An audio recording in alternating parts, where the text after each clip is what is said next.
Halo tinggal-tinggal semuanya, ketemu lagi tentunya sama Stella di channel Stella Kim. Hari ini Stella Kim bakal lanjut lagi buat review cerita Sin Bisao Season 5 Part 2 episode 12 atau episode 23. Terlihat cuaca mendung di sore hari dan tampak seorang pemuda remaja yang sedang memasuki sebuah toko. Ia tampak masih memakai jas seragam sekolah lengkap dengan dasi dan rompinya. Ia juga memakai topi baseball yang membuat wajahnya tampak tak begitu jelas. Walau raut wajahnya tampak sedikit gugup, tapi tak menghentikan langkahnya menuju ke sebuah etalase. Ia pun tampak tersenyum sambil menoleh kanan dan kiri. Pegawai di toko itu pun dengan gercep menghampirinya dan bertanya apakah ada yang dapat ia bantu. Tapi tampaknya pemuda itu bukannya senang, malah berusaha menutupi wajahnya dan sedikit ketakutan. Pegawai itu pun menawarkan salah satu jaket yang menurutnya merupakan limited edition atau produk edisi khusus yang hanya tersisa satu buah saja.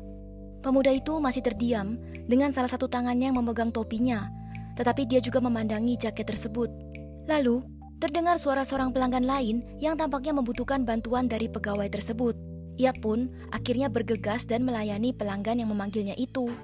Tapi tunggu dulu, kenapa pemuda ini tampak berkeringat dingin dan begitu gugup? Saat ia mencoba meraih sebuah jaket, terdengar bisikan jahat yang sepertinya akan membantunya untuk memiliki apapun yang ia inginkan. Seketika, pemuda ini pun tanpa ragu mengambil jaket dan langsung berlari keluar meninggalkan toko. Oh no! Apakah yang membuat ia berpikiran untuk mencuri? Bisikan itu pun tampaknya masih bersamanya, karena terdengar ada lagi bisikan yang memberikan bantuan untuknya agar terbebas dari kejaran pegawai toko yang sedang tidak tinggal diam melihat kejadian itu. Karena pegawai tersebut berlari mengejarnya sambil terus meneriakkan, "Pencuri, ada pencuri!" Namun berkat bisikan yang menyuruhnya masuk ke sebuah gang kecil di sebelah kiri jalan, tampaknya pemuda ini telah aman dari kejaran itu. Pemuda ini pun tampak tidak ragu lagi memakai jaket hasil curiannya itu. Memang jaket itu tampak sangat pas dan terlihat cukup indah di tubuhnya. Tapi teman-teman, suara bisikan yang tadinya terdengar sangat kecil, kali ini terdengar dengan sangat jelas. Tampaknya suara ini berasal dari jaket yang ia pakai itu. Ia pun bertanya, apakah ia puas dengan jaket tersebut? Pemuda ini pun masih tampak sedikit gugup, tapi ia mencoba mengucapkan rasa terima kasihnya kepada bantuan bisikan itu. Nah, tampaknya cerita ini baru akan dimulai. Bisikan itu malahan menjawab bahwa ialah yang seharusnya berterima kasih kepada pemuda itu. Loh, kenapa?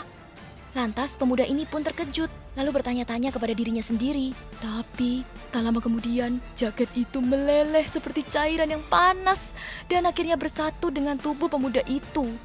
Ia tampak seperti diselimuti oleh cairan itu.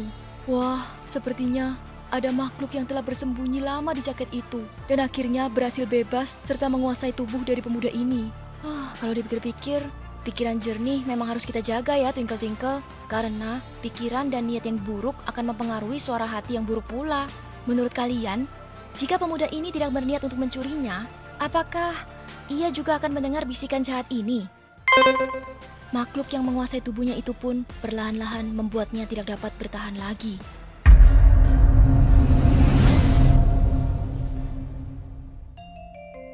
Di sekolah, tampak Duri dan teman-temannya yang sedang mengobrol di jam istirahat. Ring, ring. Oh, terdengar suara yang mirip dengan bunyi panggilan telepon. Halo ayah, iya benar, sekarang sedang waktunya istirahat. Hah? Seketika semua mata tertuju kepada Namjoon, teman sekelas Duri yang dikenal sangat tajir, aka kaya banget. Walaupun kejadian itu membuat iri teman-teman di kelasnya, Duri yang lebih mengutamakan makan tidak tertarik sedikit pun. Wah, hebat ya Duri. Sepulang sekolah, salah seorang teman sekelas Duri pun tampaknya langsung merayu ibunda untuk membelikan smartwatch yang seperti dimiliki oleh Namjoon. Namun, tentu saja ibunda tidak setuju, karena menurut sang ibu, ia baru saja membeli mesin game. Dan memang karena bukan dari keluarga yang berlebihan, maka ibunya pun tampak tegas menolak permintaan anaknya itu. Murid ini tampaknya begitu kesal dan kecewa. Ia pun keluar dari rumahnya dan melampiaskan amarah dengan menghirup udara segar sambil menendang batu-batu kecil di gang dekat rumahnya. Tapi entah kenapa, memang tampak aneh ya. Di hadapannya tampak sebuah kotak smartwatch yang seperti ia inginkan itu. Apakah anak ini bakal mengambil kotak itu ataukah? Nah, bagaimana jika kalian? Apakah kalian akan takut dan meninggalkannya begitu saja atau kalian bakal ambil? Nah, rupanya anak ini memutuskan untuk mengambilnya.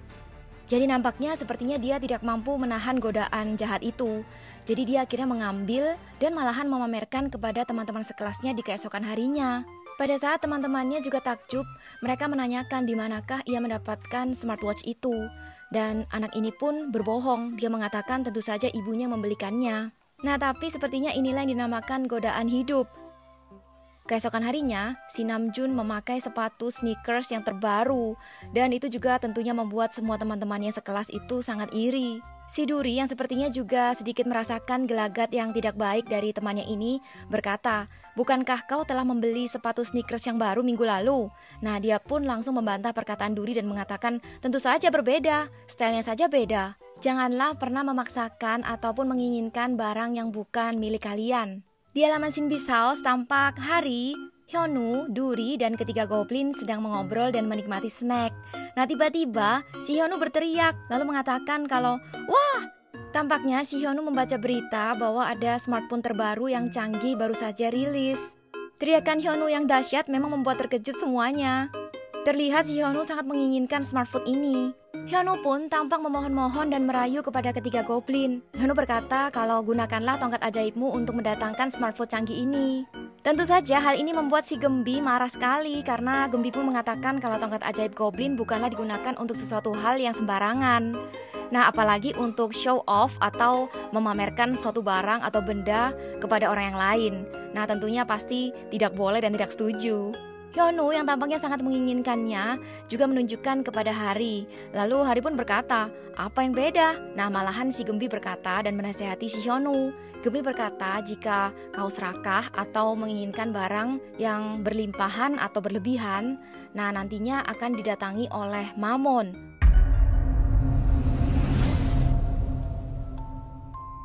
Mamon? Jadi menurut Gembi, si goblin kuning ini, Mamon adalah makhluk yang memang merayu dan juga kadang dia bisa berubah bentuk berwujud seperti benda ataupun barang apa saja yang diinginkan oleh mangsanya itu. Dan jikalau nanti mangsanya itu berhasil masuk ke dalam jebakannya, maka arwah dan jiwanya akan diambil dan dirampas oleh makhluk Mamon ini. Wah, sepertinya mengerikan ya. Jadi makanya Gembi juga menasihati agar tidak serakah ataupun menginginkan hal-hal yang terlalu berlebihan atau bermewah-mewahan karena inilah yang menjadi incaran atau target dari makhluk Mamon. Simbi yang lucu, dia juga sok tahu sama manusia, katanya, "Ya begitulah memang manusia itu semuanya serakah." Shinbi lalu menanyakan kepada Duri, "Apa yang kau inginkan?" Duri lalu menjawab, "Apa ya, sepertinya aku tidak mempunyai sesuatu yang benar-benar harus dan ingin kumiliki sih saat ini." Shinbi pun berkata, "Kalau begitu, snack ini buat aku ya." Lalu si Shinbi kabur begitu saja.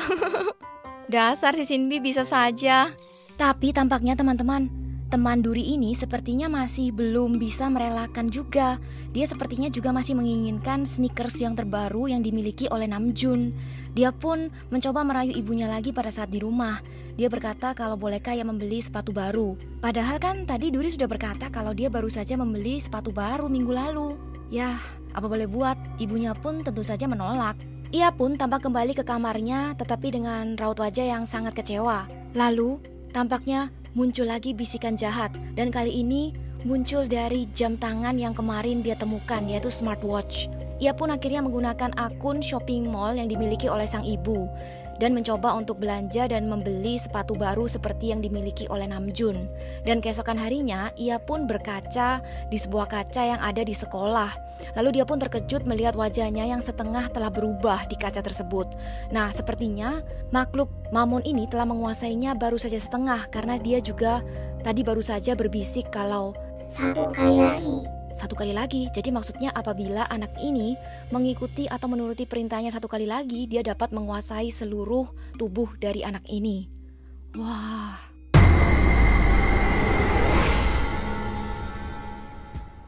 Nah tentunya janganlah mengikuti keserakahan atau keinginan hatimu ya, karena semuanya itu tidak akan bisa selesai. Pada saat anak ini ingin memamerkan sepatu barunya, ia pun malah dikalahkan lagi dengan si Namjoon yang telah membawa tablet. Mereka tampak bahagia dan berkumpul sambil menonton serial terbaru di tablet milik Namjoon itu. Tibalah saatnya pelajaran olahraga. Tampaknya anak-anak semuanya telah berada di lapangan dan belum sempat kembali ke kelas masing-masing. Di saat kelas sedang kosong, tampaknya anak ini memasuki kelas sendirian. Nah, untungnya si Duri ternyata tidak sengaja melihatnya. Si Duri pun melihat kejadian yang sebenarnya tidak ia sangka. Rupanya anak tersebut mencoba untuk mencuri tablet milik Namjoon. Saat semua murid telah kembali ke kelas, ibu guru pun datang dan mengumumkan bahwa ada sebuah tablet yang hilang. Nah, disinilah ibu guru juga memohon kepada murid-muridnya untuk jujur. Siapakah yang memang mengambil tanpa sepengetahuan sebuah tablet yang dimiliki oleh Namjoon. Nah, disinilah si Duri juga berkata di dalam hati dan dia pun masih berharap kalau temannya ini mau mengaku dan jujur. Tapi malahan sepertinya tidak ada yang mau mengaku, teman-teman. Ibu guru pun menyuruh semua murid-murid untuk memejamkan mata dan mencoba untuk menggunakan hati nurani mereka. Nah, si Duri pun sempat melirik ke arah temannya itu. Tetapi tampaknya temannya itu tidak berinisiatif untuk mengaku. Dia pun hanya diam saja. Murid-muridku, semua orang pasti akan berbuat salah. Jadi tidak apa-apa jika kalian pernah berbuat salah. Tetapi kali ini apabila memang ada yang mengambilnya, ibu guru berharap agar dapat mengatakan sejujur-jujurnya. Sepulang sekolah, tampak Duri ingin mengejar temannya ini. Mungkin si Duri berinisiatif untuk menasihati agar dia segera mengaku. Tapi tampaknya Duri tidak dapat menemukan temannya ini. Rupanya ia sengaja bersembunyi dan menunggu semua murid-murid pulang dari sekolah. Lalu ia pun mengambil tablet itu yang ia sembunyikan di belakang pot bunga. Ia pun lalu memasukkan ke tasnya. Tetapi tampaknya jam tangan smartwatch yang kemarin ia temukan itu mulai meleleh dan akhirnya jatuh ke tanah. Anak ini pun tentunya sangat marah dan murka, tetapi malahan makhluk Mamon muncul di hadapannya. Makhluk ini sepertinya adalah makhluk terkaya karena dia mempunyai emas dan juga topi seperti raja. Bahkan giginya pun terlihat seperti emas dan matanya terbuat dari permata. Wah, ini dia penampakan dari makhluk Mamon. Ia pun tampaknya mengambil dan menguasai tubuh anak yang serakah itu. Dan pada saat Gempi dan Sinbi tiba, rupanya dia juga melihat kalau makhluk ini telah mengambil banyak sekali orang yang menjadi mangsanya itu. Jadi dia telah melukai beberapa orang termasuk temannya Duri ini, teman-teman. Tak tinggal diam, tampaknya Duri dan juga para goblin tetap bertahan di sekolah. Ia pun berusaha ingin menangkap makhluk Mamon ini. Dan anehnya, pada saat si Duri ingin melawan, dia pun melihat Ghost Ball dan sepertinya dia mengenal apa itu Ghost Ball. Nah, Stella Kim juga curiga nih, apakah makhluk ini juga ada hubungannya dengan Lamia? Kenapa mereka sepertinya benar-benar menargetkan atau mengincar Ghost Ball yang dimiliki oleh Duri yang diberikan oleh para goblin? Wah, gawat nih. Kalau terus-terusan begini bisa-bisa tim Hari kalah. Makhluk yang sangat hebat dalam meniru ataupun menjadi kembaran seseorang itu muncul dan membuat bingung makhluk Mamon ini. Sampai akhirnya Duri pun berhasil menangkap. Dan benar teman-teman, makhluk Mamon ini akhirnya hancur menjadi serpihan berwarna merah yang seperti kedua makhluk di episode sebelumnya, yaitu makhluk salju Snowman dan juga makhluk Bomgui. Keesokan harinya di sekolah, tampaknya si teman ini telah kembali normal, teman-teman. Ia pun tampaknya sudah tidak menjadi anak yang serakah. Hari ini pun tampak ke kelas si Namjoon telah memakai sepatu sneaker yang terbaru, bahkan yang kali ini hanya ada satu di dunia. Wah, tentunya membuat semua teman-temannya menjadi iri ya. Tapi kali ini terlihat si Duri dan temannya itu tampak akur dan tidak tergoda sedikit pun. Wah, hebat, salut. Pada akhir episode kali ini, tampak di markas Guido. Tampak si Chonga sedang berlutut dan melaporkan suatu pesan kepada ayah Kang Lim atau Guido-gon. Rupanya si Chonga melaporkan kalau ia dan Kang Lim gagal untuk mencuri Ghost Ball milik Hari. Ia pun tampak bersungguh-sungguh meminta maaf dan juga memohon pengampunan dari sang ketua yaitu Guido-gon. Tetapi tampaknya Guido-gon atau ayah Kang Lim tidak semudah itu untuk dibohongi. Ia pun berkata kalau kata-kata yang dikatakan barusan oleh Chonga tampaknya tidak bisa dipercaya karena bibir Chonga bergetar dan tampaknya dia sangat ketakutan. Chonga yang memang tampak sangat berkeringat dingin, baru pertama kali sih memang melihat si Chonga dengan raut wajah seperti ini. Kali ini Chonga benar-benar terlihat sangat takut, matanya pun terbuka dengan sangat lebar. Di lain sisi, si Kang Lim yang tampaknya menghampiri sang kakak lagi, Guido Hyun. Kang Lim pun juga berkata dalam hati, Sepertinya waktuku tidak banyak lagi. ayah Kang Lim, Guido-gon, juga sepertinya menanyakan kepada Chonga apakah hanya itu saja yang ia laporkan, apakah tidak ada hal lain. Chonga pun tampak kehabisan kata-kata. Tak ada satu kata pun yang dapat ia keluarkan dari mulutnya itu. Raut wajahnya pun tampak pucat dan juga berkeringat dingin. Kang Lim yang sudah menduga bahwa hal itu akan terjadi, sepertinya yang ia harus lakukan adalah dengan segera mencari cara bagaimana memulihkan sang kakak dan juga membawa sang kakak pergi dari tempat ini. Nah teman-teman, apakah pada akhirnya si Kang Lim dapat berhasil meninggalkan markas Guido dengan mudah tanpa dihadang oleh sang ayah? Dan apakah si Kim Chong-a akan membantu si Kang Lim kali ini? Mengingat pada saat itu kan Kang Lim sempat menolongnya dan menyelamatkan nyawanya yang hampir saja lenyap karena Lamia. Mudah-mudahan sih bakal ada plot twist ya nanti di akhir cerita. Nah, Stella Kim tetap bakal ngebahas cerita Shin Bisao Season 5 Part 2 tentunya sama Lala Stella di channel Stella Kim. Buat teman-teman yang belum subscribe, like dan juga menyalakan tombol notifikasi di channel Stella Kim, buruan ya. Jangan sampai ketinggalan cerita-cerita Shin Bisao yang tidak kalah serunya lagi. Dan jangan lupa juga buat follow Stella Kim Official di Instagram, TikTok, Threads, dan Jepeto. Terus buat teman-teman yang belum dengerin first digital single Blooming Star dari Stella Kim, buruan ya. Kalian bisa dengarkan di seluruh platform musik seperti Spotify, YouTube Music, atau Apple Music. Dan sampai jumpa semuanya. Sarangheyo.